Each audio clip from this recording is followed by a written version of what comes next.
During a recent Facebook discussion, one of my JKD colleagues, Richard Torres, twice mentioned that something changed with Dan and Asano during the 1980s, leading ostensibly to the creation of creation, in inverted commas, of Jeet Kune Do concepts. So this led me to thinking about another major change in Jeet Kune Do, namely the change from thinking of JKD as a system versus the dissolution of that idea. So today we'll take a look at whether Bruce Lee did his followers in JKD a favor, or did he make it more difficult for there to be harmony amongst the different JKD clans. Hello everyone, this is Dwight Woods, the Jeet Kune Do Rebel, and welcome to the I Love Jeet Kune Do broadcast number 143. This is the one about Bruce Lee and Krishnamurti, the change in JKD. So as you're logging in, if you'd be kind enough to say where you're logging in from, hit the like button and feel free to continue doing so throughout the broadcast. If you're catching the final edit video over on the YouTube, please be sure to like, subscribe, and hit the notification bell as well. If you enjoy my work and you'd like to support the program, visit jkdrebel.com, click on the Rebel Gear link, and check out what we offer. But of course, the best thing you can do is to share this video and spread the word about the I Love Jeet Kune Do broadcast. Let me just take a quick look, see who's here. Carlos Gonzalez, South Jersey in the house. John Nasir, Russell, Jules Sims. That's a new name on here, but thanks for checking us out, Jules. Okay, so before we really get into this, obviously, I'm not seriously accusing Bruce Lee of fomenting any disharmony between JKD factions. That could never be true, since there were no JKD factions while Bruce Lee was alive. So before anyone decides to cancel me, just understand that it was a figure of speech, facetiously at that. So in other words, the real question is, in the aftermath of Bruce Lee's untimely and unexpected passing, the idea of JKD as a style of no style, right, has that done more good than not? So everybody just chill out, okay? In a letter to Taki Kimura, this is, I don't have it here with me, but it's in the pages of Letters of the Dragon, right? This is February 1965. Bruce Lee wrote, "My mind is made up to start a system of my own." At another point, he also wrote, "I'm having a Kung Fu system drawn up. This system is a combination of chiefly Wing Chun, boxing, and fencing. Boy, it will be it." And I believe this is what many people use to this day as evidence that Jeet Kune Do is derived from these three component arts. By January of 1969, Bruce Lee obviously had had a change of heart, and he wrote to William Chung, his senior in Wing Chun, that he said, "William, I've lost faith in the Chinese classical arts, even though I still call mine Chinese, because basically all styles are products of dry land swimming, even the Wing Chun school. I've named my style Jeet Kune Do. Reason for not sticking to Wing Chun is because I sincerely feel that this new style has more to offer regarding efficiency." So it's been said that by the end of his life, Bruce Lee had completely dropped his belief in the concept of martial arts styles with their fixed techniques and fixed patterns, which could be passed on from instructor to student. So my question is, whence cameth this radical change? So some sources say that while he was recovering from his 1970 back injury, that's when Bruce Lee devoured the writings of Krishnamurti, who, in case you didn't know, was a thought leader of the 1920s and the 1930s. He was considered by the Theosophist Society as destined to become the world teacher, right? A chosen one who would, as they say, set the world straight by teaching the true way. When he was 34, Krishnamurti gave his famous dissolution speech, in which he outlines what he viewed as the folly of any established doctrine or dogma or even philosophical system or religion.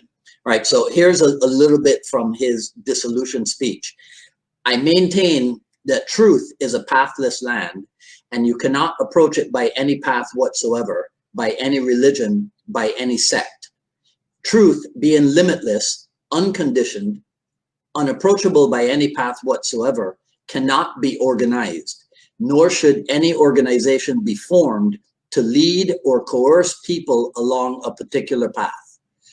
Now we can perhaps better understand where Bruce Lee's axiom, like using no way as way or having no limitation as limitation, we can better understand where that comes from, right?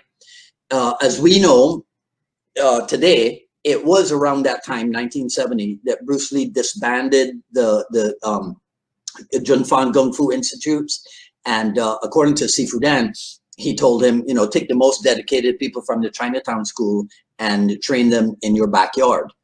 Returning to the William Chung letter, Bruce Lee continued, so my line of training is more toward efficient street fighting with everything goes, wearing headgear, gloves, chest guard, shin and knee guards, etc.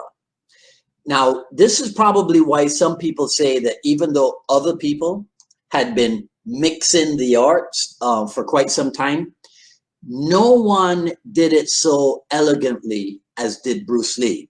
Whether we're talking about physical elegance or we're talking about escritorial elegance. Escritorial, it's a word, all right? So Krishnamurti taught, this is a quote, if an organization be created for this purpose, it becomes a crutch, a weakness, a bondage, and must cripple the individual and prevent him from growing, from establishing his uniqueness, which lies in the discovery for himself out of that absolute unconditioned truth. What did Bruce Lee say? Bruce Lee said, Jeet Kune Do is not an organization of which one can be a member, right? So Jiddu Krishnamurti and Bruce Lee, obviously, they were both advocates of freedom, the former in philosophy and religion, the latter in martial arts. So I'll show you something here so you can get oh man, you can't see it. I should have tried to blow these up, but I can tell you what it says, or you can squint real hard. The Krishnamurti says, we are those books, we are those ideas, so heavenly conditioned are we by them. And Bruce Lee wrote, we are those kata, we are those classical books and thrusts, so heavily conditioned are we by them, right? And well, this one you won't be able to see either. I really should have blown them up. I'll know better next time. Krishnamurti writes, truth is not something dictated by your pleasure or pain or by your conditioning as a Hindu or whatever religion you belong to. And Bruce Lee wrote, fighting is not something dictated by your conditioning as a kung fu man, a karate man, a judo man, or whatnot. So some writers on this whole topic of Bruce Lee and Krishnamurti have proffered the opinion that his 1971 Liberate Yourself from Classical Karate, that Black Belt magazine article, that was really just regurgitation of Krishnamurtian philosophy, and that Bruce Lee himself is the one who changed Jeet Kune Do from an art to a concept, or from an art to a philosophy. Keep in mind that it is Bruce Lee and not Dan Inosanto, right, who wrote, and this one you can find on page 12 of the Tao of Jeet Kune Do. As a result, Jeet Kune Do utilizes all ways and is bound by none, and likewise uses any techniques or means which serve its end. That's the practicality of Jeet Kune Do, let's call it. Now, the philosophical aspect of it, again, quoting Bruce Lee from the Tao of Jeet Kune Do, The art of Jeet Kune Do is simply to simplify. It is being oneself. It is reality in its isness. Thus, isness is the meaning. Having freedom in its primary sense, not limited by attachments, confinements, partialization, complexities. Jeet Kune Do is enlightenment. It is a way of life, a movement toward willpower and control, though it ought to be enlightened by intuition. That's Bruce Lee who wrote or said that stuff. So, what say you? Do you think that Krishnamurti did Krishnamurti do Bruce Lee any favors? And then did Bruce Lee do us any favors by promoting the dissolution of all organized teachings? Before I finish this up, I just want to give a shout out to two of my Jeet Kune Do colleagues who actually influenced me in this in today's topic. Paul Bax, who many of you will know, my Jeet Kune Do colleague, and then Cass Magda, my Jeet Kune Do senior in California. Right? Okay, so what say you? Leave your comments below, and that's all I have to say for this video. Right? Feel free, share, like, comment, ask questions. I'll review everything after posting. Sign up for notifications for when we go live here on Facebook. And as I asked you before, over on the YouTube, please subscribe to the channels for the I Love Jeet Kune Do broadcast and also the Jeet Kune Do dialogues. Follow me on Twitter at Dwight Woods and on Instagram at Dwight D. Woods. At ilovejeetkunዶ.com, the Quick Skill Series Volume 1 is available.